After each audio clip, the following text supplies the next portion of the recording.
राधे राधे, जय श्री कृष्णा। आप सभी को कार्तिक मास की ढेरों शुभकामनाएं। आज मैं आपके लिए कार्तिक मास की एकादशी से कार्तिक मास की पूर्णिमा तक सुनी जाने वाली व्रत कथाएं सुनाने जा रही हूँ। मैंने अपने चैनल पर कार्तिक मास की सभी कथा कहानियां सुनाई है, जिनमें कार्तिक के राधा दामोदर भगवान की, सीता माता के नितनेम की, नवग्रह की, पीपल पथवारी की, शालिग्राम भगवान की सभी कथा कहानियां सुनाई है। अगर आपकी कोई कथा कहानी सुनने से छूट गई है तो आप वहां से अपनी कथा कहानियां सुन सकते हैं और कार्तिक मास का पूरा फल प्राप्त कर सकते हैं। आज मैं आपको कार्तिक मास की एकादशी से कार्तिक मास की पूर्णिमा तिथि तक सुनी जाने वाली सभी व्रत कथाएं सुनाने जा रही हूँ। आइए सबसे पहले कार्तिक मास की एकादशी की कथा सुनते हैं। एक बार धर्मराज युधिष्ठिर भगवान श्री कृष्ण से पूछने लगे कि हे भगवान, अब आप मुझे कार्तिक मास के कृष्ण पक्ष की एकादशी का महात्म्य सुनाइए। इस एकादशी का क्या नाम है और इस एकादशी को करने से कौन सा फल मिलता है। तब भगवान श्री कृष्ण युधिष्ठिर से बोले कि हे राजेश्वर, कार्तिक मास के कृष्ण पक्ष की एकादशी का नाम रमा एकादशी है। इस एकादशी को करने से मनुष्य के सारे पाप नष्ट हो जाते हैं। हे राजन, इस संबंध में मैं तुम्हें एक पौराणिक कथा सुनाता हूँ, तुम ध्यान से सुनो। प्राचीन काल में मुचुकुंद नाम का एक राजा राज्य करता था। उस राजा का इंद्र, वरुण, कुबेर, विभीषण जैसे मित्र थे। वह राजा सत्यवक्ता और विष्णु भक्त था। उस राजा के चंद्रभागा नाम की एक लड़की थी। राजा ने अपनी लड़की का विवाह राजा चंद्रसेन के पुत्र शोभन के साथ कर दिया। एक समय जब वह अपने मायके में आई हुई थी तो एकादशी तिथि आने वाली थी। चंद्रभागा सोचने लगी कि एकादशी तिथि आने वाली है, परंतु मेरे पति अत्यंत ही कमजोर हैं, इसलिए इनसे एकादशी का उपवास नहीं हो पाएगा। परंतु मेरे पिता की आज्ञा बड़ी ही कठिन है। जब दशमी तिथि आई तो राजा ने अपने राज्य में ढिंढोरा पिटवा दिया कि कल एकादशी है, कोई भी एकादशी के दिन अन्न जल ग्रहण नहीं करेगा। शोभन ने अपने ससुर की मुनादी को सुना तो वह अपनी पत्नी के पास आया और पूछने लगा कि हे प्रिय, तुम मुझे कोई उपाय बताओ। यदि मैं एकादशी का उपवास करूंगा तो अवश्य मृत्यु को प्राप्त हो जाऊंगा। इस पर चंद्रभागा अपने पति से बोली कि हे प्राणनाथ, हे स्वामी, मेरे पिता के राज्य में एकादशी के दिन कोई भी भोजन नहीं करता। यहाँ तक कि हाथी, घोड़ा, ऊंट, पशु, पक्षी कोई भी तृण अन्न जल ग्रहण नहीं करते। फिर मनुष्य कैसे भोजन कर सकते हैं। यदि आप एकादशी का उपवास नहीं कर सकते, भोजन करना चाहते हैं, तो आपको यहाँ से जाना होगा, क्योंकि यदि आप यहाँ इस स्थान पर रहेंगे तो आपको एकादशी का उपवास करना ही पड़ेगा। यह सुनकर शोभन बोला कि हे प्रिय, आपका कहना बिल्कुल उत्तम है। अब मैं एकादशी का उपवास अवश्य करूंगा। फिर मेरे भाग्य में जो भी लिखा है वह तो होकर ही रहेगा। ऐसा विचार करके शोभन ने एकादशी का उपवास करा। उस दिन उसने अन्न जल ग्रहण नहीं किया। उस दिन बहुत तेज उसे बुखार था। पूरा दिन उसने भूखे प्यासे रहकर बड़ी मुश्किल से बिताया। जब सूर्य अस्त हो गया तो सभी रात्रि जागरण में लग गए। शोभन भी वहां बैठ गया, परंतु उसे असहनीय पीड़ा हो रही थी। वह उस दुख को बर्दाश्त नहीं कर पा रहा था। बड़ी मुश्किल से वह जागरण में बैठा रहा और विष्णु भगवान की स्तुति में मन लगाने लगा। दूसरे दिन प्रातः होने से पहले ही शोभन इस संसार से चल बसा। जब राजा को पता चला कि उसके जवाई की मृत्यु हो गई तो राजा को और चंद्रभागा को बहुत दुख हुआ। राजा ने अपने जवाई की अंतिम क्रिया विधि विधान से संपन्न करवाई। चंद्रभागा अपने पति की आज्ञा अनुसार अग्नि में अपने पति के साथ सती नहीं हुई। अब चंद्रभागा अपने पिता के घर ही रहने लगी। रमा एकादशी के व्रत के प्रभाव से शोभन को मंदराचल पर्वत पर धन धान्य से युक्त तथा शत्रुओं से रहित एक उत्तम नगर प्राप्त हुआ, जिसमें सोने चांदी के खंभे थे, हीरे मोती से जड़े सिंहासन थे, स्वर्गलोक की अप्सराएं थी, खूब नौकर चाकर, हाथी, घोड़े, ऊंट थे। अब शोभन वहां बड़े ऐशो आराम से रहने लगा। एक समय मुचुकुंद नगर में रहने वाला एक सोम शर्मा नाम का ब्राह्मण तीर्थ यात्रा करते हुए उधर से निकला। घूमते घूमते ब्राह्मण मंदराचल पर्वत पर पहुंचा। ब्राह्मण ने वहां राजा के जमाई को देखा। राजा के जमाई को देखकर ब्राह्मण को महान आश्चर्य हुआ। ब्राह्मण राजा के जमाई के पास गया। ब्राह्मण को आता हुआ देखकर राजकुमार शोभन उठकर खड़ा हुआ और ब्राह्मण का आतिथ्य सत्कार किया और अपने ससुर और अपनी स्त्री चंद्रभागा की कुशल सेम पूछने लगा। सोम शर्मा ब्राह्मण बोला कि हे महाराज, हमारे राजा कुशल से हैं और आपकी पत्नी चंद्रभागा भी कुशल है। अब आप मुझे अपने बारे में बताइए कि आप यहाँ इतने ऐश्वर्य से युक्त इस सुंदर नगरी में कैसे रह रहे हैं। मुझे बड़ा आश्चर्य हो रहा है। यह इतना विचित्र और सुंदर नगर आपको किस व्रत के प्रभाव से प्राप्त हुआ? तो शोभन बोला कि हे ब्राह्मण देव, यह सब मुझे कार्तिक मास के कृष्ण पक्ष की रमा एकादशी के व्रत के प्रभाव से मिला है। इसी से मुझे यह अनुपम नगर प्राप्त हुआ है, परंतु यह अध्रुव है। इस पर ब्राह्मण बोला कि हे राजन, यह अध्रुव क्यों है? इसे ध्रुव कैसे बनाया जा सकता है? तुम मुझे बताओ, मैं तुम्हारी अवश्य मदद करूंगा। हे राजन, मैं सत्य कहता हूं, मैं तुम्हारे कथना अनुसार ही सभी कार्य करूंगा। आप इसे किंचित भी झूठ न समझे। शोभन बोला कि हे ब्राह्मण देव, मैंने बड़ी ही श्रद्धा और भक्ति भाव से कार्तिक मास के कृष्ण पक्ष की रमा एकादशी का व्रत किया। उस व्रत के प्रभाव से मुझे ये नगर प्राप्त हुआ। हे ब्राह्मण देव, अगर तुम इस सारे वृतांत को मुचुकुंद की पुत्री चंद्रभागा अर्थात मेरी पत्नी से कहोगे तो वो इसको ध्रुव बना देगी। ब्राह्मण ने कहा कि हे महाराज, मैं आपको वचन देता हूं, मैं चंद्रभागा को यह सारा वृतांत जाकर बताऊंगा। ब्राह्मण उसी समय अपने नगर में आया और राजा के महल में गया और चंद्रभागा को सारा वृतांत कह सुनाया। इस पर राजकन्या चंद्रभागा ब्राह्मण से बोली कि हे ब्राह्मण देव, आप तुरंत मुझे उस नगर में ले चलिए। मैं अपने पति से मिलना चाहती हूँ, मैं उन्हें देखना चाहती हूँ। मैं अपने व्रत के प्रभाव को उन्हें दूंगी और मैं उनके नगर को ध्रुव बना दूंगी। चंद्रभागा के वचनों को सुनकर सोम शर्मा ब्राह्मण उसको मंदराचल पर्वत के पास वामदेव के आश्रम में लेकर के गया। वामदेव ने उनकी कथा को सुना। उन्होंने चंद्रभागा को मंत्रों से अभिषेक किया। चंद्रभागा उनके मंत्रों और व्रत के प्रभाव से दिव्य देह धारण करके अपने पति के पास चली गई। शोभन ने अपनी स्त्री को देखा तो प्रसन्नता पूर्वक उसे वाम अंग पर बैठा लिया। चंद्रभागा अपने पति से बोली कि हे प्राणनाथ, आप मेरे पुण्य को सुनिए। जब मैं अपने पिता के घर में 8 साल की थी, तभी से मैं एकादशी का उपवास कर रही हूँ। उन्हीं व्रतों के प्रभाव से मैं आपके इस नगर को ध्रुव बना दूंगी। चंद्रभागा ने उसी समय अपने एकादशी के व्रत का पुण्य अपने पति को दे दिया और उस नगर को ध्रुव बना दिया। चंद्रभागा भी दिव्य देह धारण करके दिव्य आभूषणों से सुसज्जित होकर अपने पति के साथ आनंद पूर्वक रहने लगी। शोभन भी अपनी पत्नी के साथ आनंद से सुख से रहने लगा। भगवान कृष्ण युधिष्ठिर से आगे बोले कि हे राजन, ये मैंने तुम्हें रमा एकादशी के महात्म्य को सुनाया। जो कोई भी मनुष्य रमा एकादशी के व्रत को करता है, उनके समस्त ब्रह्म हत्या जैसे पाप छूट जाते हैं। जो मनुष्य रमा एकादशी के महात्म्य को भी सुन लेते हैं, तो वे भी इस संसार के समस्त सुखों को भोग करने के बाद विष्णु लोक को ही पाते हैं। इसमें कोई संदेह नहीं है।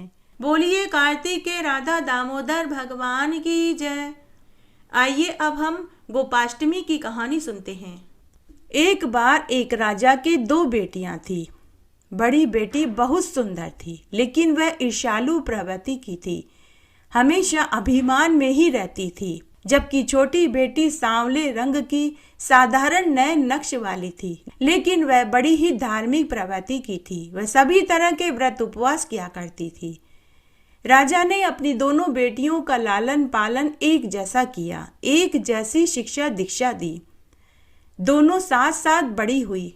जब वे विवाह लायक हुई तो राजा के यहाँ सुवर्ण नामक नगर का देवदानी नाम का एक राजा की दोनों बेटियों को विवाह के लिए देखने आया। तब राजा देवदानी ने दोनों बहनों से विवाह कर लिया। राजा ने अपनी दोनों बेटियों का विवाह राजा देवदानी से कर दिया। राजा ने अपनी दोनों बेटियों को विवाह में खूब सारा दान दहेज दिया। रेशमी वस्त्र, कीमती गहने, दास दासियां, हाथी, नौकर, ऊंट सभी दिए। राजा ने अपनी दोनों बेटियों से पूछा कि बेटियों, मैंने तुम्हें दहेज में बहुत सारा सामान दिया है। हीरे मोती के जड़ाऊ आभूषण दिए हैं, कीमती रेशमी वस्त्र दिए हैं, हाथी, घोड़े, ऊंट और दास दासियां, नौकर चाकर भी दिए हैं। अगर तुम्हें और कुछ चाहिए तो तुम बताओ। तब छोटी बेटी, जिसका नाम मीनाक्षी था, वह बोली, पिताजी, मुझे मेरी गाय और बछड़ा भी दे दीजिए, क्योंकि वो अपनी गाय और बछड़े से बहुत लगाव करती थी। राजा ने उसको गाय और बछड़ा भी दे दिया। तब राजा ने बड़ी बेटी से पूछा कि बेटी, तुम्हारी छोटी बहन ने तो गाय और बछड़ा लिया है, तुम्हें क्या चाहिए? तो वह सोचने लगी कि मेरी छोटी बहन ने गाय और बछड़ा मांग लिया तो मैं भैंस मांग लेती हूँ। तो उसने अपने पिताजी से कहा कि पिताजी, आप मुझे भैंस दे दीजिए। तब राजा ने सेवकों से कहकर भैंस भी लवाजमे के साथ कर दिया। दोनों बहनें सुखपूर्वक रहने लगी। बड़ी रानी स्वरा शादी के बाद भी अपनी छोटी बहन मीनाक्षी से ईर्ष्या करती रही। छोटी रानी पहले के भांति ही गाय की और बछड़े की खूब सेवा पानी करती।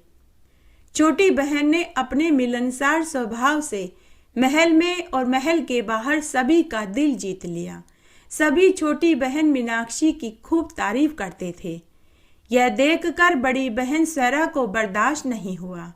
तब एक दिन बड़ी बहन स्वरा ने अपनी एक दासी से कहकर अपनी छोटी बहन के गाय के बछड़े को मरवा दिया और उस बछड़े की लाश को गेहूं की बोरियों के नीचे दबवा दिया। इस बात की जानकारी किसी को नहीं लगी। शाम को छोटी रानी मीनाक्षी ने जब गाय के पास बछड़े को नहीं देखा तो उसने महल के नौकरों से बछड़े की खोज करवाई, लेकिन बछड़े का कहीं अता पता नहीं चला। नौकरों ने महल में और महल के बाहर पूरे राज्य में बछड़े को खूब ढूंढा, लेकिन वह कहीं नहीं मिला। उस दिन गाय पूरे समय अपने बछड़े के लिए रंभाती रही। गाय की आंखों से आंसू बह रहे थे।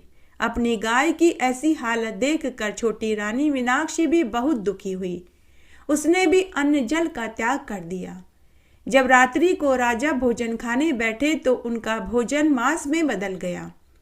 उनकी थाली में खून ही खून हो गया। देखते ही देखते पूरे महल में खून ही खून हो गया।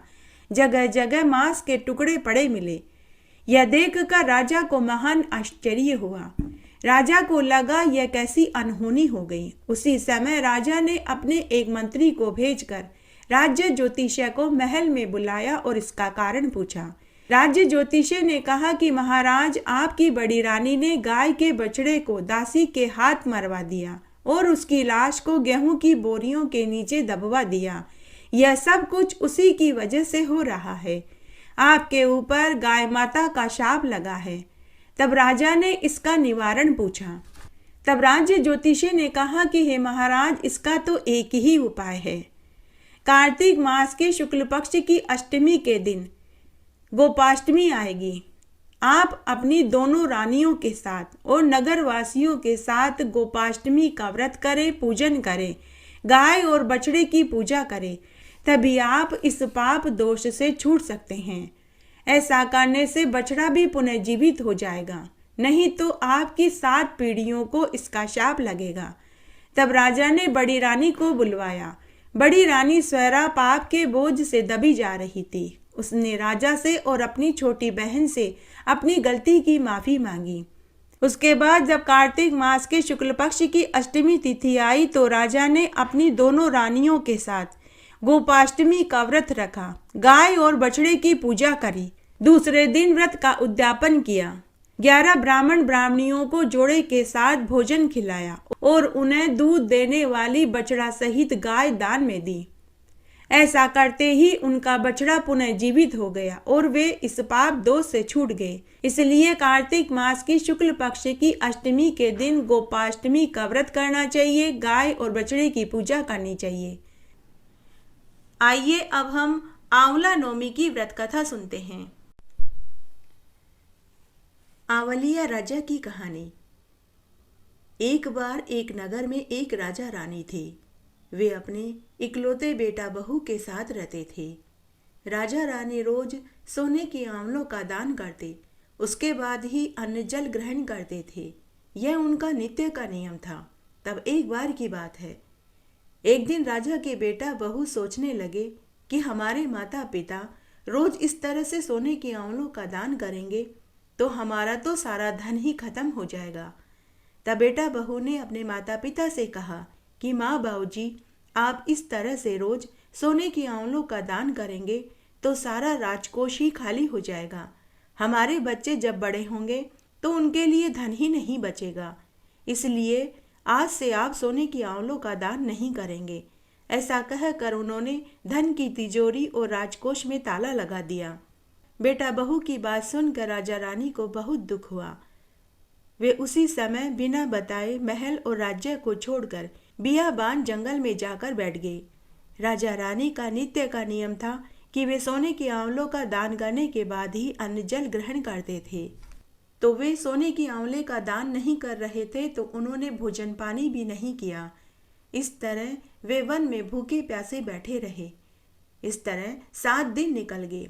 ऊपर बैकुंठ में बैठे आंवलिया देवता ने सोचा कि इस राजा रानी ने हमेशा मेरा मान रखा। यह नित्य सोने के आंवले का दान करके ही अन्न जल ग्रहण करता था। अगर आज मैंने इसके सत का मान नहीं रखा तो कलयुग में कौन मुझे पूजेगा। तब आंवलिया देवता ने उसी रात्रि को उस वन में पहले जैसा राज्य खड़ा कर दिया, पहले जैसा महल मालिये बना दिए और वन में सोने के आंवले के सैकड़ों पेड़ उगा दिए। उसी रात्रि को आंवलिया देवता ने राजा को स्वप्न में दर्शन देकर कहा कि हे राजन, क्यों भूखा प्यासा बैठा है? उठ, मैंने तेरे लिए पहले जैसा राजपाट कर दिया, महल मालिये दास दासियां नौकर चाकर कर दिए और वन में सोने के आंवले के पेड़ उगा दिए। तू उठ, नहा धो और सोने के आंवलों का दान कर और भोजन जिम ले।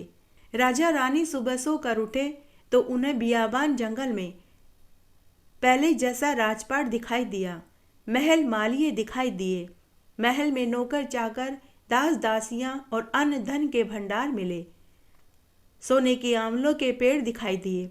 यह देख राजा रानी ने आंवलिया देवता को प्रणाम किया और वे फिर से सोने के आंवलों का दान करने लगे। उधर बेटा बहू ने आंवलिया देवता का अपमान किया तो उनके घर में लक्ष्मी जी रुष्ट हो गई। अन्न देवता उनसे नाराज हो गए। उनके राज्य पर पड़ोसी राजा ने आक्रमण कर दिया। उन्हें जान बचाकर के भागना पड़ा। अब वे सबसे रहने और खाने को मांगने लगे और काम ढूंढने लगे। तब किसी ने उनसे कहा कि वन में एक आंवलिया राजा है, तुम दोनों वहां चले जाओ, वहां तुम्हें रहने और खाने के साथ काम भी मिल जाएगा। तो बेटा बहू वहां पहुंच गए। बेटा बहू के बाल बिखरे हुए थे, कपड़े फटे हुए थे और चप्पल टूटी हुई थी। उनकी बड़ी ही दयनीय हालत हो रखी थी। तब राजा रानी के नौकरों ने उन्हें काम पर रख लिया। राजा के बेटे को घोड़े के अस्तबल में घोड़े के देखभाल की नौकरी मिल गई तो बहू को रानी का श्रृंगार करने की नौकरी मिल गई। तब एक दिन रानी ने अपने बेटा बहू को पहचान लिया। तब रानी राजा से बोली कि हे स्वामी, ये दोनों हमारे बेटा बहू हैं, इनसे काम कम करवाना और मजदूरी ज़्यादा देना। तो राजा ने हामी भर दी। तब एक दिन रानी ने अपनी बहू से कहा कि तुम मेरे सिर में तेल लगा दो, मेरे बाल बना दो। तो बहू रानी माँ के सिर में तेल लगाकर बाल बनाने लगी। तभी रानी माँ की पीठ पर बहू की आंख से गरम गरम आंसू गिरा। तो रानी माँ ने पूछा कि हे दासी, तुम्हारी आंख का आंसू मेरी पीठ पर क्यों गिरा? तुम्हारे रोने का क्या कारण है, मुझे बताओ, तुम्हें किस बात का दुख है? तो बहू बोली कि हे रानी माँ, जैसा मस्सा आपकी पीठ पर है ठीक ऐसा ही मस्सा मेरी सासू की पीठ पर भी था। वे रोज सोने के आंवलों का दान करके ही अन्न जल ग्रहण करते थे, लेकिन मैंने और मेरे पति ने मेरे सास ससुर को सोने के आंवले का दान करने नहीं दिया। तो वे नाराज होकर बिना बताए न जाने कहाँ चले गए। हमने उन्हें बहुत ढूंढा लेकिन वे हमें कहीं नहीं मिले। हमें उसी पाप की सजा मिल रही है। आज हम दर दर की ठोकरें खा रहे हैं। हमारे राज्य को पड़ोसी राजा ने हड़प लिया। हमसे लक्ष्मी जी रुष्ट हो गई, अन्य देवता हमसे नाराज हो गए। अगर मुझे मेरे सास ससुर मिल जाएं तो मैं उनसे अपनी गलती की क्षमा मांगूंगी। तभी रानी माँ बोली कि हम ही तेरे सास ससुर हैं। बहू, तुमने तो हमें सोने के आंवले दान करने से मना किया, लेकिन आंवलिया देवता ने हमारा सत रखा। हे आंवलिया देवता, जैसा सत आपने राजा रानी का रखा वैसा सबका रखना, कहने वाले का, सुनने वाले का और हुक्कारा भरने वाले का। आइए अब हम पुण्य फल देने वाली एक कथा का श्रवण करते हैं। पूर्व काल में उज्जैन नाम की नगरी में ब्रह्म कर्म से भ्रष्ट, पापी, दुष्ट बुद्धि, रस, कमल और खाल बेचने वाला, झूठा, जुआ खेलने वाला, मदिरा पीने वाला, वेश्यागामी धनेश्वर नाम का एक ब्राह्मण रहता था। वह क्रय और विक्रय के लिए देश देश घुमा करता था। तब एक दिन वह नर्मदा नदी के तट पर उसने जप और देव पूजन करने वाले ब्राह्मणों को देखा। कार्तिक पूर्णिमा को गाय का पूजन और दीपदान होते हुए देखा। शाम को श्री शिवजी के मंदिर में दीपदान का महोत्सव देखा। धनेश्वर कार्तिक पूर्णिमा के दिन यह सारा महोत्सव देख रहा था। उसी रात्रि को उसे एक सर्प ने काट लिया। तब कुछ मनुष्यों ने उसके मुख में तुलसी दल और नर्मदा का जल डाल दिया। उसके बाद उसकी मृत्यु हो गई। तब यमराज के दूत उसको नागपाश में बांधकर मारते हुए यमपुरी में ले गए। चित्रगुप्त जी ने उसको क्रोधित दृष्टि से देखकर यमराज से कहा कि हे यमराज जी, यह घोर पापी है। इसने पूरी आयु पर्यंत कोई पुण्य का कार्य नहीं किया। तब यमराज ने क्रोधित होकर अपने दूतों को आज्ञा दी कि इसे मुकद्दरों से मारते हुए कुंभीपाक नरक में ले जाकर गरम खोलते हुए तेल के कड़ाह में डाल दो। तो दूतों ने ऐसा ही किया, परंतु जैसे ही उसे गरम खोलते तेल के कड़ाह में डाला कि वह तेल शीतल हो गया। दूतों ने यह बात आकर यमराज को बताई। यमराज जी को भी बड़ा आश्चर्य हुआ। उसी समय नारद मुनि यमराज की सभा में पहुंच गए। यमराज से पूजित नारद जी कहने लगे कि हे यमराज, यह धनेश्वर पापी होते हुए भी कार्तिक मास में व्रत करने वाले, सत्संग करने वाले पुण्यवान लोगों के बीच एक दिन रहा और मरते समय इसके कंठ में तुलसी चरणामृत और नर्मदा का जल भगवत भक्तों ने इसके मुंह में छोड़ दिया और उन्होंने इसको विष्णु मंत्र का जाप भी सुनाया। इसीलिए इसके जीवन भर के किए हुए पापों का क्षय हो गया है। ऐसा कहकर नारद मुनि अपने लोक में चले गए। उसके बाद वह धनेश्वर अपने इस पुण्य के प्रताप से कुबेर का अनुगामी धन यक्ष हुआ, जिसके नाम से अयोध्या में भगवान गदाधर ने तीर्थ किया। पापों से नरक मिलता है और पुण्य करने से स्वर्ग मिलता है। जो पाप कामना रहित होता है वह सूखा और जो कामना युक्त होता है वह गीला पाप कहलाता है। कार्तिक मास के व्रत से दोनों तरह के पाप नष्ट हो जाते हैं। व्रत करने वालों के दर्शन करने मात्र से ही मनुष्य के जन्मों जन्मों के पापों का नाश हो जाता है, जैसा कि इस धनेश्वर का हुआ। लक्ष्मी की कहानी। समुद्र मंथन के समय जब लक्ष्मी जी प्रकट हुई तब कौस्तुभ मणि और लक्ष्मी जी विष्णु जी को मिले। जब विष्णु जी लक्ष्मी जी को अपनी पत्नी के रूप में स्वीकार करने लगे तब लक्ष्मी जी ने कहा कि हे प्रभु, मेरी एक बड़ी बहन लक्ष्मी भी है और सनातन धर्म में कहा गया है कि पहले बड़ी बहन का विवाह होना चाहिए, उसके बाद ही छोटी बहन का विवाह होए। अगर आप मुझसे विवाह करना चाहते हैं तो पहले आप मेरी बड़ी बहन लक्ष्मी का विवाह करवा दीजिए। तब भगवान विष्णु ने लक्ष्मी की बड़ी बहन लक्ष्मी का विवाह उदालक मुनि से करवा दिया। उदालक मुनि भगवान विष्णु के प्रस्ताव को टाल नहीं पाए। उन्होंने लक्ष्मी से विवाह कर लिया। लक्ष्मी के लाल लाल नेत्र, दुर्बल शरीर, रूखे बाल थे और उसे वे अपने आश्रम में ले आए। आश्रम में हवन सामग्री, वेद मंत्र, इन सब के होने के कारण लक्ष्मी परेशान हो गई। एक दिन उसने अपने पति से कहा कि हे स्वामी, यह स्थान मेरे रहने लायक नहीं है, जहाँ यज्ञ दान आदि होते हैं, अतिथियों का सत्कार होता है, पति पत्नी प्रेम भाव से रहते हैं, जहाँ माता पिता का आदर होता है, जहाँ बड़ों का सम्मान दिया जाता है, छोटों का प्यार किया जाता है, वह स्थान मेरे रहने लायक नहीं है। तब उदालक मुनि ने लक्ष्मी से पूछा कि हे प्रिय, फिर तुम ही बताओ तुम कौन से स्थान पर रहती हो। तब लक्ष्मी बोली कि हे प्रभु, जहाँ दिन रात लड़ाई झगड़े होते हैं, अतिथि का सत्कार नहीं होता, गुरुओं का अपमान होता है, पति पत्नी आपस में लड़ाई झगड़े करते हैं, बच्चों को मारा पीटा जाता है, माता पिता का अपमान किया जाता है, मैं ऐसे स्थान पर रहती हूँ। उदालक मुनि लक्ष्मी की बात सुनकर उदास हो गए। तब उदालक मुनि लक्ष्मी को लेकर उस स्थान को खोजने के लिए निकल पड़े, लेकिन उन्हें ऐसा स्थान कहीं दिखाई नहीं दिया। तब उन्होंने लक्ष्मी को पीपल के पेड़ के नीचे बैठा दिया और कहा कि मैं तुम्हारे लायक तुम्हारे रहने का स्थान ढूंढने जा रहा हूँ। जब तक मैं वापस नहीं आऊं तुम यहीं बैठी रहना। इस तरह बहुत सा समय बीत गया। लक्ष्मी वहीं बैठी रही, किंतु उदालक मुनि वापस लौटकर नहीं आए। तब अपने पति के वियोग में लक्ष्मी जोर जोर से विलाप करने लगी। उसका विलाप सुनकर लक्ष्मी ने विष्णु भगवान से कहा कि हे प्रभु, मेरी बहन किसी परेशानी में है। उसके रुदन की आवाज यहाँ बैकुंठ लोक तक आ रही है, अतः अब हमें ही उसकी समस्या का निवारण करने के लिए जाना पड़ेगा। तब लक्ष्मी जी और विष्णु भगवान लक्ष्मी के पास आए और उसके सारे दुख का पता लगाया। तब विष्णु भगवान ने लक्ष्मी से कहा कि यह पीपल का वृक्ष मेरा ही रूप है, तुम इस पीपल के वृक्ष में निवास करो। जो भी नित्य तुम्हारी पूजा करे तुम उनकी सभी मनोकामनाओं को पूरा कर देना। तभी से लक्ष्मी का निवास स्थान पीपल के पेड़ पर है। विष्णु जी का स्वरूप होने के कारण और लक्ष्मी जी की बड़ी बहन का निवास होने के कारण पीपल का वृक्ष हमारे लिए पूजनीय है। जो कोई भी पूरे कार्तिक मास में पीपल के पेड़ का पूजन करेगा उसके यहाँ स्थायी लक्ष्मी का वास होगा। जो शनिवार को पीपल के पेड़ की पूजा करेंगे, कच्चा सूत लपेटेंगे, कच्चे दूध दही से पीपल के पेड़ को सींचेंगे और शनिवार के दिन चौमुखा सरसों के तेल का दीपक जलाएंगे, उनकी सभी मनोकामनाएं सिद्ध होगी। परंतु रविवार के दिन पीपल के पेड़ का स्पर्श नहीं करना चाहिए। अगर कोई कर लेता है तो वह दरिद्री हो जाता है।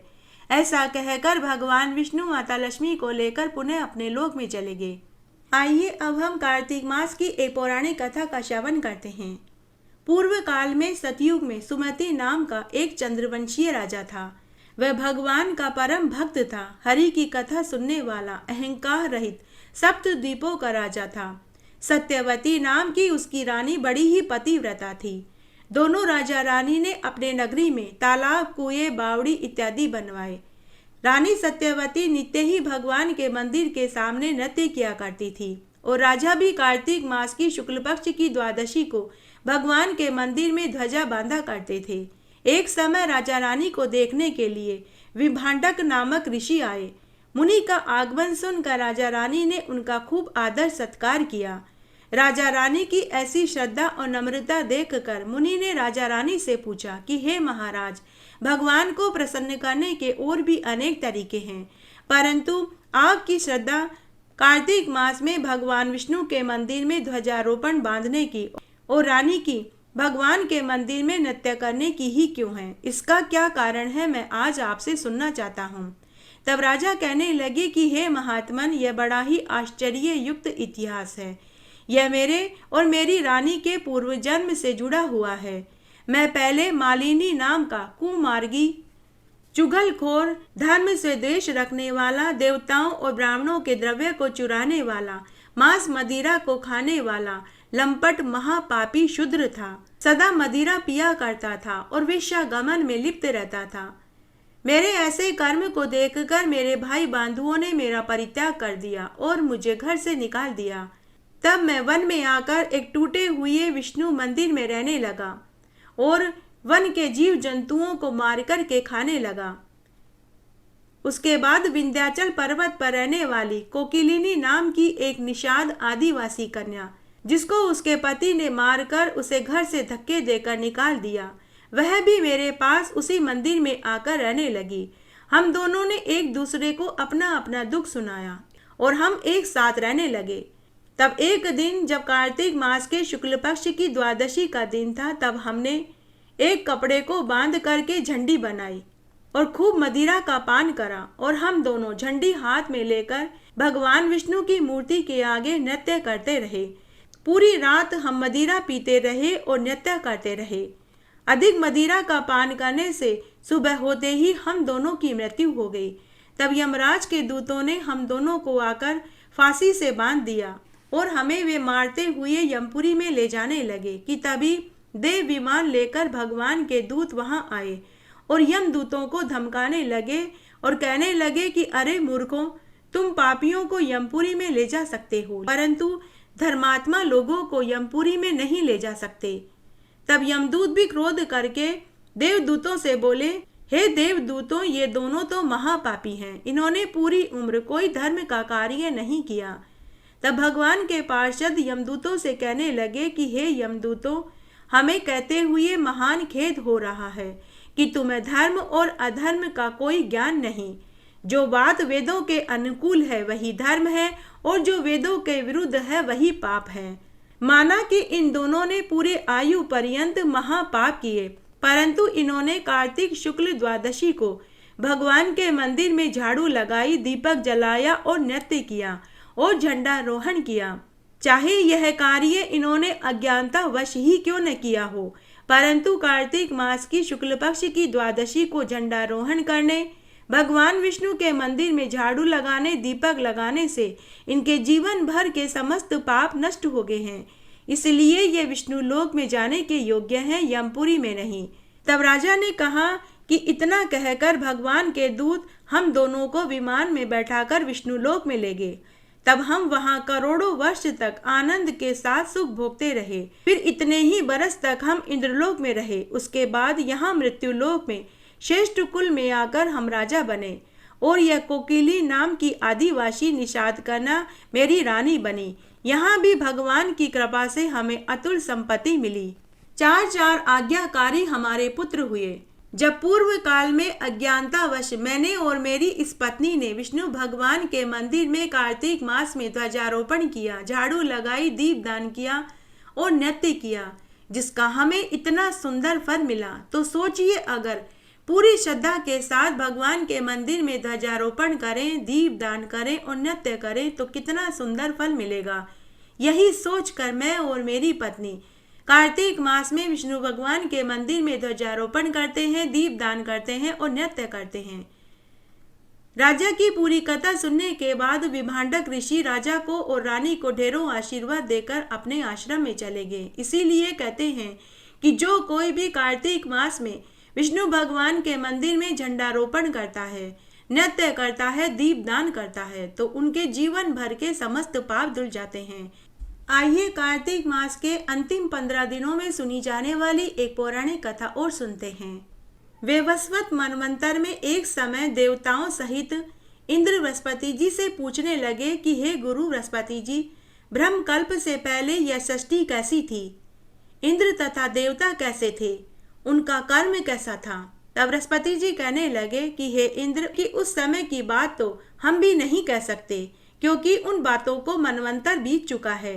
आपके ही नगर में सुधर्म नाम वाला एक वेश्य है, वह सब कुछ बतला सकता है। चलिए हम उसके पास चलते हैं। तब बृहस्पति सहित इंद्र सुधर्म के पास गए। सुधर्म ने दोनों का पूजन आदर सत्कार किया। इंद्र सुधर्म के लक्ष्मी और वैभव को देखकर बड़े विस्मय को प्राप्त हुए और कहने लगे कि हे सुधर्म, तुम्हें इतनी लक्ष्मी कैसे प्राप्त हुई? तुमने कौन सा यज्ञ तप किया था? कौन सा व्रत किया था? और तुम ब्रह्मकल्प के बारे में सारी बातें कैसे जानते हो, मुझसे कहो। सुधर्म कहने लगा कि हे इंद्रदेव, जब चारों युगों की 1000 चौकड़ी बीत जाए तब ब्रह्मा का एक दिन होता है। उस एक दिन में 14 मनु और इंद्र होते हैं। हम विष्णु जी के लोक में रहे, तब वहां पर हमारे रहते हुए कई एक ब्रह्मा हो चुके हैं, जिनकी हम गिनती भी नहीं कर सकते। उसके बाद हम यहाँ स्वर्ग में आए, तो जो मैंने अच्छा कर्म किया कि जिससे आज मेरी आयु इतनी हो गई, वह मैं तुमसे कहता हूँ। पहले जन्म में हम मांस खाने वाले गिद्ध थे। एक समय कार्तिक शुक्ल नवमी को मैं विष्णु भगवान के मंदिर में कंगूरे पर बैठा हुआ था कि तभी एक शिकारी ने आकर मुझे बाण से मारा। मैं बाण से घायल होकर मंदिर में जाकर गिरा। इस प्रकार मुझको गिरा देखकर मांस के लोभी एक कुत्ते ने आकर मुझे पकड़ लिया। उस कुत्ते को देखकर और कुत्ते उसके पीछे भागे। मैं उनके डर के मारे मंदिर के भीतर भाग गया। दूसरे कुत्ते भी उसके पीछे भागे। तब मैं उन सब से बचने के लिए मंदिर के चारों ओर पदक्षिणा करने लगा। उसी समय पदक्षिणा करते ही मेरी मृत्यु हो गई। भगवान विष्णु के मंदिर में कार्तिक मास में मेरे द्वारा पदक्षिणा करने से भगवान विष्णु प्रसन्न हो गए और मुझे अपना परम पद प्रदान कर दिया। यह बात सुनकर इंद्र अत्यंत ही प्रसन्न हुए। उन्होंने भगवान विष्णु की विधिवत पूजा करके पदक्षिणा करी। कार्तिक शुक्ल नवमी को भगवान की पूजा करने और मंदिर की पदक्षिणा करने के पुण्य से और कोई दूसरा पुण्य कार्य न हुआ है न होगा। इससे पापों का नाश हो जाता है और पुण्य की प्राप्ति होती है। कार्तिक शुक्ल नवमी सतयुग की आदि तिथि है। उस दिन दान, तप और यज्ञ का अनेक गुना फल प्राप्त होता है। कार्तिक शुक्ल नवमी को यदि मथुरा जाकर पदक्षिणा करें तो उसके फल का तो कहना ही क्या। पदक्षिणा में जितने पग पड़ते हैं उतने ही कुल बैकुंठ में जाते हैं। यदि मथुरा पूरी दूर हो तो दूसरी जगह मंदिरों में पदक्षिणा करें। यदि वह भी न हो सके तो ब्राह्मण, विष्णु और गाय के स्थान की पदक्षिणा कर ले, या फिर शालिग्राम भगवान और तुलसी के पौधे की पदक्षिणा कर ले। जो अगर कार्तिक मास में ऐसा भी कर लेता है तो उसे पूरी पृथ्वी की पदक्षिणा करने जितना फल प्राप्त हो जाता है। आइए पंचबिखु देवता की एक पौराणिक कथा का श्रवण करते हैं। एक साहूकार की बहू थी। वो रोज बहुत जल्दी अंधेरे ही उठकर कार्तिक महीने में गंगा जी नहाने जाती थी। वह पराये पुरुष का मुंह नहीं देखती थी। उस नगर के राजा का लड़का भी कार्तिक स्नान कर रहा था। वह भी सुबह अंधेरे ही उठकर गंगा स्नान करने जाता था। उसने पूरी नगरी में यह मुनादी करवा रखी थी कि कोई भी मेरे से पहले गंगा स्नान न करे। तब एक दिन जब वह गंगा स्नान करने गया तो उसने पानी को हिलते डुलते देखा और घाट भी गीला पड़ा है। तो वह सोचने लगा कि जरूर मुझसे पहले यहाँ कोई गंगा स्नान करने आता है। जब कार्तिक के समाप्त होने में 5 दिन शेष रह गए, उस दिन साहूकार की बहू नहा कर जा रही थी और सामने से राजा का लड़का आ रहा था। किसी के आने की आहट सुनकर साहूकार की बहू जल्दी जल्दी जाने लगी तो उसकी माला मोचड़ी वहीं छूट गई। राजा के लड़के ने माला मोचड़ी देखी तो वह सोचने लगा कि जिसकी माला मोचड़ी इतनी सुंदर है, इसको पहनने वाली कितनी सुंदर होगी। उसने पूरी नगरी में यह ढिंडोरा पिटवा दिया कि जिसकी भी यह माला मोचड़ी है वह गंगा किनारे 5 रात मुझसे मिलने आए, तभी मैं यह माला मोचड़ी उसे दूंगा, नहीं तो नहीं दूंगा। साहूकार के बेटे की बहू ने कहा कि ठीक है, मैं आऊंगी, परंतु गवाही के लिए किसी को बैठा देना। तब राजा का लड़का गंगा के किनारे बिछोना बिछाकर बैठ गया। साथ ही एक तोते का पिंजरा भी वहां लटका दिया। दूसरे दिन साहूकार के बेटे की बहू गंगा स्नान करने आई तो उसने दूर से ही राजा के लड़के को बैठे हुए देखा तो वह मन ही मन भगवान से प्रार्थना करने लगी, हे कार्तिक के ठाकुर, हे राधा दामोदर, 5 पांडु, छठो नारायण, हे भीष्म राजा, इस पापी को नींद आ जाए, आप मेरी लाज रख लेना। मैंने आज तक पराये पुरुष का मुंह नहीं देखा है। आगे भी हे कृष्ण मुरारी, आप मेरे इस नियम को बनाए रखना। तभी राजकुमार को नींद आ गई। साहूकार के बेटे की बहू नहाकर जाने लगी तो उसने तोते से कहा कि अरे ओ सुआ, थारी चोंच जड़ाऊं हीरा, म्हारी साख भरजे बीरा। तब सुए ने कहा कि कोई बीरा भी साख भरता है, साख तो देवर या जेठूता भरता है। तब साहूकार के बेटे की बहू बोली, देवर साख भरेलो काई, हार घड़ाऊं थारे ताई। सुआ बोला कि अच्छा भाभी, मैं साग भरूंगा। ऐसा कहकर साहूकार के बेटे की बहू चली गई। तभी राजकुमार की नींद खुल गई। वह हड़बड़ा करके उठा और उसने सुए से पूछा, अरे ओ हीरामन तोता, क्या वह आई थी? और आई थी तो वह कैसी दिखाई देती थी? हीरामन तोते ने कहा कि हे महाराज, तुम तो सो गए थे, वह आई थी। उसके बेजोड़ रूप और लावण्य का वर्णन मैं क्या करूं? उसकी सुंदरता का बखान मैं नहीं कर सकता। आभा की सी बिजली, सूरज की सी किरण, केला की सी कामनी, गुलाब को सुरंग, ऐसी वह दिखाई देती थी। राजकुमार ने कहा कि हीरामन तोता, तू ठीक कहता है, मुझे नींद आ गई थी, लेकिन कल मैं उंगली चीर कर बैठूंगा, फिर मुझे नींद नहीं आएगी। दूसरे दिन राजकुमार उंगली चीर कर बैठ गया। साहूकार के बेटे की बहू ने दूर से ही राजकुमार को बैठे हुए देखा तो वह फिर से भगवान से प्रार्थना करने लगी। तभी राजकुमार को गहरी नींद आ गई। साहूकार के बेटे की बहू नहा कर जाने लगी तो तोते से बोली कि अरे ओ सुवा, थारे पगा पैराऊं नेवर, मारी साग भरजे देवर। सुवे ने कहा कि ठीक है भाभी जी। थोड़ी देर के बाद राजकुमार उठा और उसने पूछा कि सुवा, क्या वह आई थी? तो तोते ने कहा, महाराज जैसे वह आई थी वैसे ही नहाकर चली भी गई। तीसरे दिन राजकुमार आंखों में मिर्ची डालकर के बैठ गया। सोचने लगा कि इस तरह मुझे रात को नींद नहीं आएगी, किंतु साहूकार के बेटे की बहू के सत की रक्षा तो कृष्ण मुरारी, कार्तिक के राधा दामोदर भगवान रख रहे थे। तो जैसे ही साहूकार के बेटे की बहू नहाने आई, राजकुमार को गहरी नींद आ गई। नहाकर जब वह जाने लगी तो सुए से बोली कि मोती पुआऊं थारे जेवर, म्हारी साख भरजे देवर। सुए ने फिर से हामी भर दी। राजकुमार जब उठा तो वह सोचने लगा कि कल मैं शूलों के बिछावन पर सोऊंगा, इससे मुझे नींद नहीं आएगी। चौथे दिन भी साहूकार के बेटे की बहू कार्तिक स्नान करने गंगा नदी पर आई। कार्तिक स्नान के व्रत के प्रताप से वह प्रार्थना करने लगी कि हे कार्तिक के राधा दामोदर, इस राजकुमार को गहरी नींद आ जाए। तभी राजकुमार को गहरी नींद आ गई। साहूकार के बेटे की बहू नहा कर जाने लगी तो सुए से बोली कि देवर, ब्याह कराऊं थारो, तू साथ दीजे म्हारो। थोड़ी देर के बाद राजकुमार की नींद खुल गई। उसने फिर से सुए से बोला कि क्या वह आई थी? सुए ने कहा कि महाराज आप तो रोज ही सो जाते हैं। वह आई थी और नहा कर चली भी गई। अगले दिन राजा अंगीरे जलाकर के उसके ऊपर बैठ गया। तभी साहूकार के बेटे की बहू गंगा स्नान करने आई। उसने कार्तिक के राधा दामोदर भगवान से प्रार्थना करी कि हे कार्तिक के राधा दामोदर भगवान, हे कृष्ण मुरारी, आपने 4 रातें तो मेरी लाज रखी, आज आखिरी रात और मेरी लाज रख लेना, मेरे सत का मान रखना। तभी राजकुमार को गहरी नींद आ गई। साहूकार के बेटे की बहू नहा कर जाने लगी तो अपने साथ वह मीठे मीठे पुए लाई थी।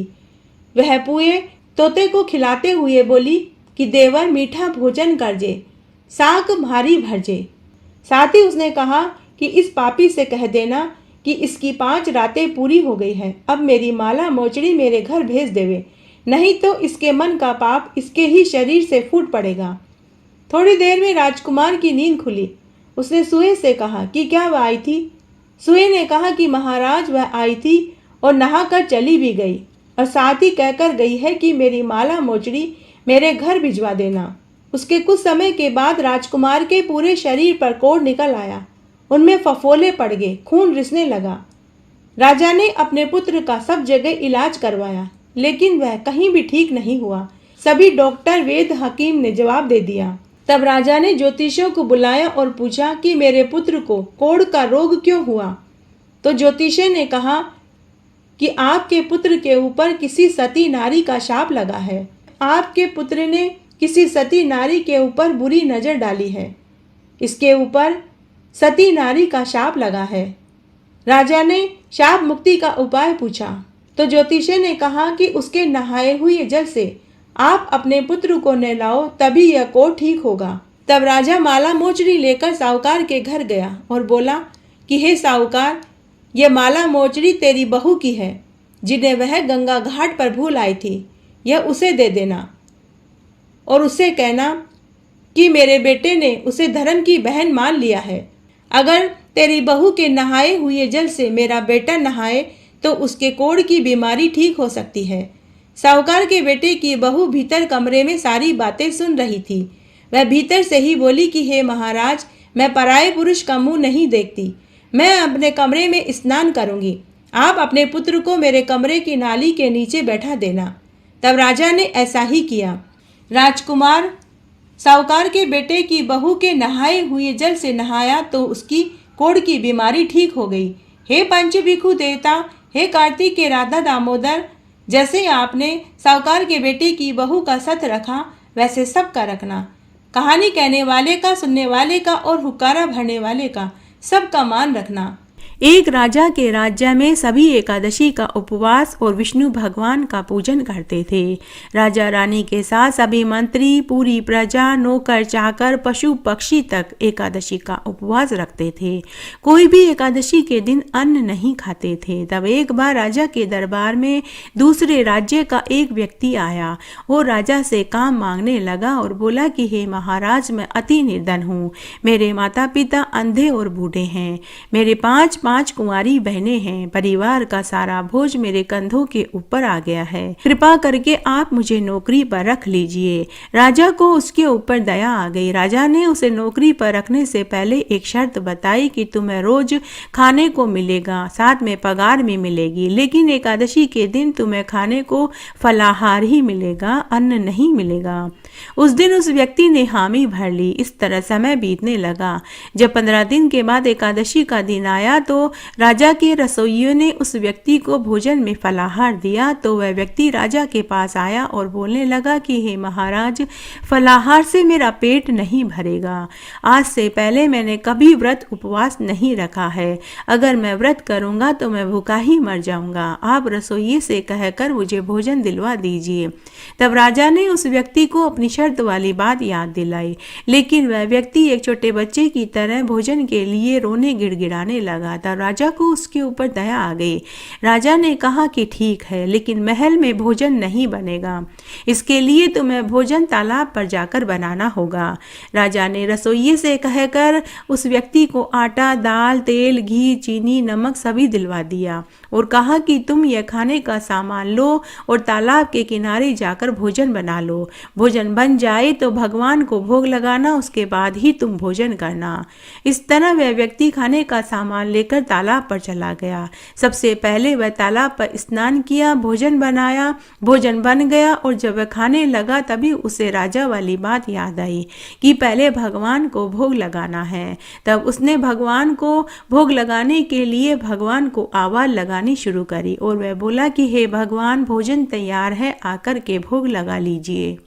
वह बड़े ही प्रेम और निस्वार्थ भाव से भगवान को बार बार आवाजें लगा रहा था। तो ऊपर बैकुंठ में बैठे भगवान विष्णु से माता लक्ष्मी बोली कि हे प्रभु, पृथ्वी पर एक भक्त आपको भोजन के लिए बुला रहा है, लेकिन आज तो आपका एकादशी का उपवास है। तो भगवान विष्णु माता लक्ष्मी से बोले कि हे प्रिय, यह बड़े ही प्रेम भाव से हमें भोजन करने के लिए बुला रहा है। चलो हम आज एकादशी पर उसका बनाया हुआ भोजन खाने के लिए चलते हैं।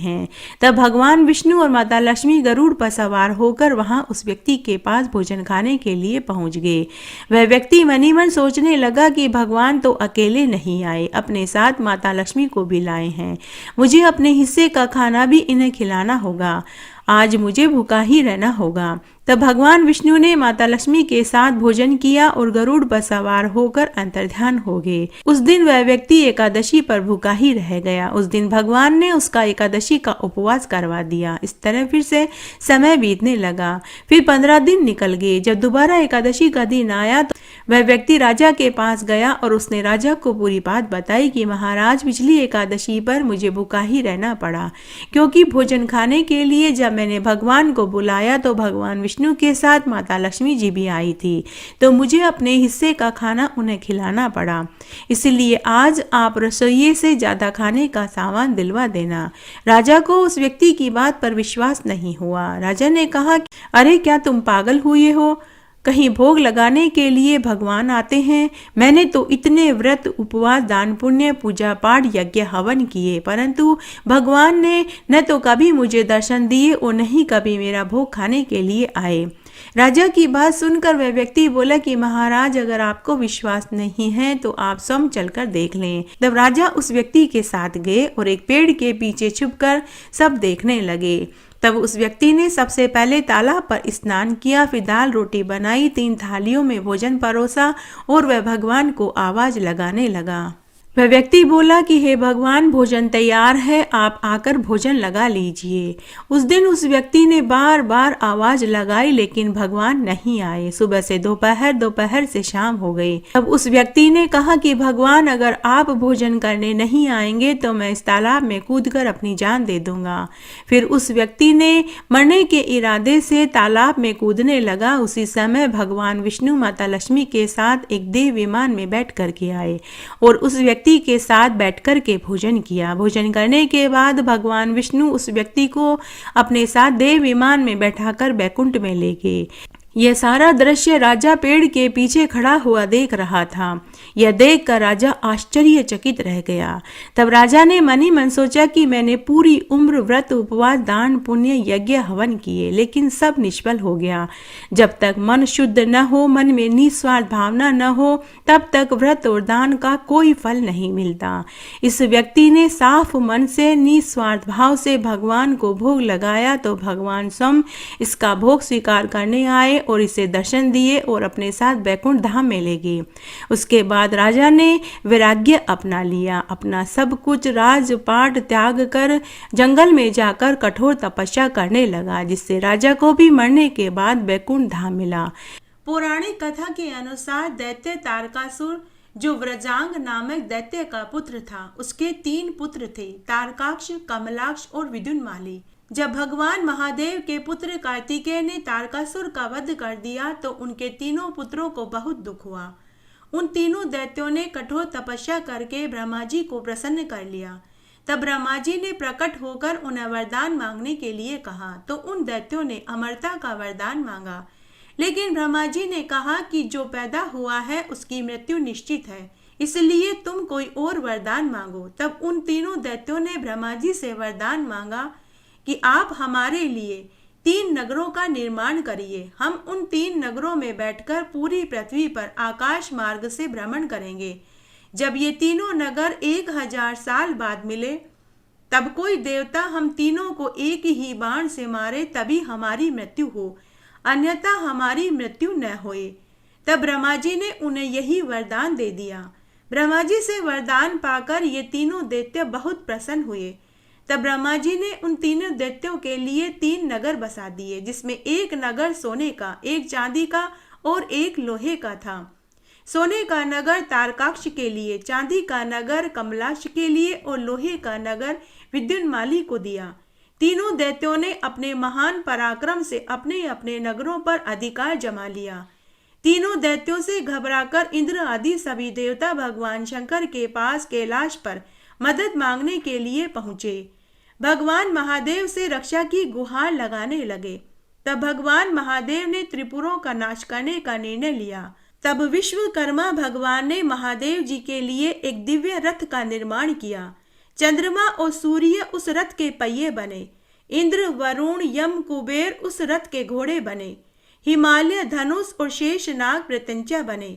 भगवान विष्णु बाण बने और अग्निदेव बाण के नोक बने।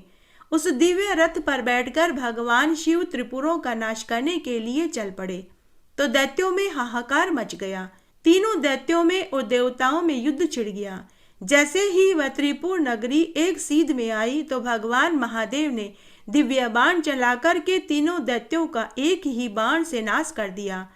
त्रिपुरों का नाश होते ही सभी देवता महादेव जी की जय जयकार करने लगे। जिस दिन उन तीनों दैत्यों का वध हुआ वह दिन कार्तिक पूर्णिमा का दिन था, इसीलिए इसे देव दिवाली या त्रिपुरी पूर्णिमा भी कहते हैं।